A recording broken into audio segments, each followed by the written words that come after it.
ఏపీలో పోలీస్ అధికారుల పట్ల చంద్రబాబు సర్కార్ కక్ష సాధింపు వైఖరిని మాజీ ఐపీఎస్ అధికారి ఆర్ఎస్ ప్రవీణ్ కుమార్ తీవ్రంగా తప్పుపట్టారు.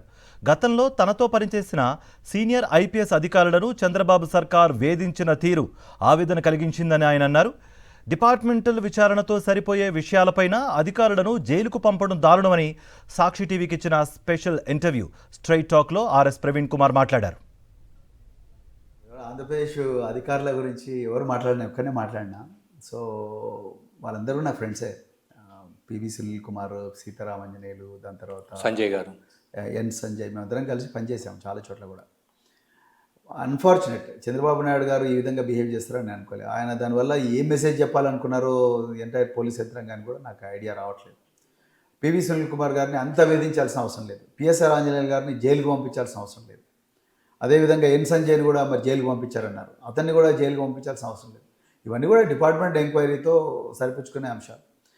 నిజానికి వాళ్ళంత ఘోరాలు నేరాలు చేసి వాళ్ళ వల్ల ఏమో మర్డర్లు ఏమంటారు అత్యాచారాలైన పరిస్థితి కూడా ఏం లేదు. వాళ్ళంతా యూనిఫామ్ పోలీస్ ఆఫీసర్స్. వాళ్ళు రాష్ట్రం పెను ప్రమాదంలో ఉన్నప్పుడు కాపాడిన అధికారులు. వాళ్ళను అంత ఘోరంగా క్రిమినల్స్ కన్నా ఘోరంగా బిహేవ్ చేయాల్సి అంటే ట్రీట్ చేయాల్సిన అవసరం లేదు. నిజానికి పిఎస్ఆర్ ఆంజనేయులు గారు జైల్లో చచ్చిపోయేవారు. ఆయన అదృష్టవశాత్తు డాక్టర్లు నువ్వు జైల్లో ఉంటే చచ్చిపోతావు అనగానే బయటకు వచ్చి ఓపెన్ హార్ట్ సర్జరీ చేయించుకున్నాడు, లేకపోతే చచ్చిపోయాడు జైల్లో.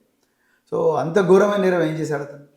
అది ఈరోజు నేను చంద్రబాబు నాయుడు గారు 16 మంది ఆఫీసర్లకు వితౌట్ పోస్టింగ్ 2-3 నెలలు పెట్టారు. పెట్టి అందరినీ కూడా ఇలాంటి రూమ్లో పెట్టి మీరు రోజు రాండి, ఇక్కడ కూర్చోండి, సంతకం పెట్టి పోండి. పొద్దున్న ఒకసారి సంతకం పెట్టాలంట, సాయంత్రం ఒకసారి సంతకం పెట్టాలంట. ఏది వాళ్ళు.